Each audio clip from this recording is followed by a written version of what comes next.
Hi friends, எல்லாருக்கும் வணக்கம். சின்ன மருமகள் சீரியல்ல அடுத்த வாரம் என்ன நடக்க போகுது அப்படின்னு தாங்க இந்த வீடியோல பார்க்க போறோம். சேதுவும் ஐஸ்வர்யாவும் கல்யாணத்துக்காக கார்ல போயிட்டு இருக்காங்க இல்லையா? அப்போ தமிழ்ச்செல்விக்கு ஆக்சிடென்ட் ஆயிருது.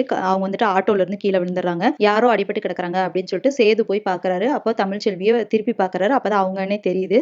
இப்போ அவங்களை காப்பாத்துறதா என்னன்னு யோசிச்சுட்டு சரி பிரசவ வலி வேற வந்துருச்சு அப்படின்னு சொல்லிட்டு தூக்கிட்டு போய் கார்ல படுக்க வைக்கிறாரு. அதுக்குள்ள வந்துட்டு ஐஸ்வர்யாவை கடத்துறதுக்காக பிளான் பண்ணியிருந்தாங்க இல்லையா? அவங்களா வந்துட்டு நீ வா உனக்கு அப்படின்னு சொல்லிட்டு கையை பிடிச்சி இழுக்கிறாங்க. அப்ப சேது வந்துட்டு தமிழ்ச்செல்வியை நீ இங்கே இரு, ஒரு 10 நிமிஷம் வரேன் அப்படின்னு சொல்லிட்டு அவர் போய் அவங்களெல்லாம் அடிக்கிறாரு. அடிச்சு போட்டுட்டு ஐஸ்வர்யாவை கூப்பிடுற நேரத்துல கரெக்டா ஒருத்தங்க அங்க வந்தவங்க வந்து ஐஸ்வர்யாவை வெட்டிடுறாங்க. அப்ப அதுல அவங்க மயங்கி விழுந்துறாங்க. சரின்னு சொல்லிட்டு அவங்களையும் தூக்கி காருக்குள்ள போட்டுட்டு 2 பேத்தையுமே ஹாஸ்பிட்டலுக்கு கூட்டிட்டு வராரு சேது. ஹாஸ்பிட்டலுக்கு வந்தவொடனே 2 பேத்தையுமே அட்மிட் பண்ணிட்டு யாருக்கு சொல்றது, வீட்டுல சொன்னோம்னா பெரிய பிரச்சனை ஆயிருமே அப்படின்னு சொல்லிட்டு அவங்க தமிழ்ச்செல்வியோட அம்மாவுக்கு ஃபோன் பண்றாங்க. அப்ப அங்க பக்கத்துல வந்துட்டு அப்பதான் இருக்காங்க இல்லையா? அவங்க 2 பேருமே இருக்கும்போது சொல்றாரு, இப்படி தமிழ்ச்செல்விக்கு ஆக்சிடென்ட் ஆயிடுச்சு, பிரசவ வலி வந்துருச்சு, அதனால ஹாஸ்பிட்டல் அட்மிட் பண்ணிருக்கேன் அப்படின்னு சொல்றாங்க.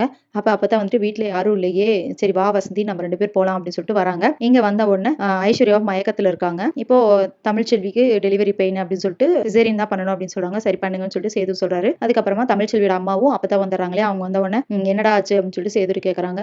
ஆட்டோல வந்து கவுந்து கீழே விழுந்துட்டா அப்படின்னு சொல்றாரு சேது. அப்பதான் வந்துட்டு ஐயோ ரெட்ட உசுராச்சே என்ன பண்றது அப்படின்னு சொல்லிட்டு இருக்கும்போது இல்ல அப்பத்தா ஆபரேஷன் பண்றோம்னு சொன்னாங்க, நான் சரின்னு சொல்லிட்டேன் அப்படின்னு சேது சொல்றாரு. எப்படியோ பிள்ளைங்களை காப்பாத்தினா சரி அப்படின்னு சொல்லிட்டு இருக்காங்க. அப்ப 2 குழந்தை பிறக்குது, ஒரு பொண்ணு ஒரு பையன், 2 குழந்தை பிறக்குது. அப்போ உங்களுக்கு ட்வின்ஸ் பிறந்திருக்கு அப்படின்னு சொல்லிட்டு கொண்டு வந்து காட்டுறாங்க. அதை பார்த்தோன்னா சேதுக்கு ஒரே சந்தோஷம். அதுவும் அந்த பொன் குழந்தைய பார்த்தோன்னா அவங்க அம்மாவே வந்த மாதிரி அவருக்கு ஒரு ஃபீல் ஆகுது. உடனே வந்துட்டு அந்த பொன் குழந்தையும் வாங்கிட்டு 2 குழந்தைய பார்த்துட்டு பொன் குழந்தைய கையில வாங்கிடுறாரு. அப்பதாவும் அப்புறமா தமிழ்ச்செல்வியோட அம்மா இருக்காங்களே அவங்களும் வந்துட்டு வாங்கி பாக்குறாங்க. அப்ப சேது சொல்றாரு, அப்பதா இந்த பிள்ளைய நானே வச்சுக்கிறேன் அப்படின்னு சொல்றாங்க. அப்ப அவங்க வந்துட்டு என்னடா உளர்ற அப்படின்னு சொல்லி கேக்குறாங்க. ஆமா அப்பதா எனக்கு வந்து யாருமே இல்ல, இப்போ வந்து கல்யாணம் பண்ணுன்னு சொல்லிட்டு என்னை டார்ச்சர் பண்ணிட்டு இருக்காங்க. இந்த குழந்தை இருந்துச்சுன்னா இதை வளர்த்துக்குவேன் நானு, அதனால என்னை யாரும் எதுவும் சொல்ல முடியாது அப்படின்னு சொல்றாங்க. அப்போ அவங்க வந்துட்டு அப்ப தமிழ் கேட்பாளேடா அப்படின்னு சொல்லும்போது தமிழுக்கு தான் எதுவுமே தெரியாது இல்ல, அதனால அந்த குழந்தை மட்டும் தான் அவளுக்கு பிறந்துச்சுன்னு சொல்லி சமாளிச்சிடலாம், நான் இந்த குழந்தையை வச்சு நான் வாழ்ந்துக்குவேன் அப்படின்னு சொல்றாங்க. அது எப்படிடா விட முடியும் அப்படின்னு சொல்லி கேட்கும்போது இல்ல அந்த குழந்தைய சாக்கு சொல்லி நான் இன்னொரு கல்யாணம் பண்ண மாட்டேன், நான் மட்டும் இருந்துக்கிறேன் அப்படின்னு சொல்றாரு சேது.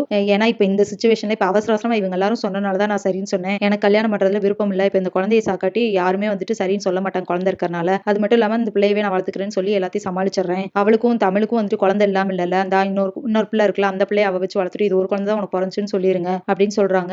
இதை கேட்டு அப்பதான் யோசிக்கிறாங்க, ஆமா இதுவும் நல்ல யோசனை தான், அப்பதான் இவன் வந்துட்டு இன்னொரு கல்யாணமும் பண்ணாம இருப்பான், எப்படி இருந்தாலும் இவங்க 2 பேரும் ஃபியூச்சர்ல சேருவாங்க அப்படின்னு சொல்லிட்டு சரி அப்படின்னு சொல்லிட்டு வசந்தி கிட்டேயும் சொல்லிடுறாங்க, நீ யார்கிட்டயும் சொல்லக்கூடாது, நம்ம 3 பேத்துக்கு மட்டும் தான் இந்த விஷயம் தெரியும் அப்படின்னு சொல்லிடுறாங்க. சோ இதுக்கப்புறம் என்ன நடக்க போகுது, இதை வந்து சேது வந்து அவங்க வீட்டுல போய் எப்படி சொல்ல போறாரு, அதை வீட்டுல இருக்கிறவங்க ஏத்துக்குவாங்களா இல்ல என்னெல்லாம் நடக்க போகுது அப்படிங்கறத இனி வர வீடியோல ஒன்னொன்னா பார்க்கலாம் ஃப்ரெண்ட்ஸ். அது வரைக்கும் வெயிட் பண்ணுங்க. நன்றி, வணக்கம்.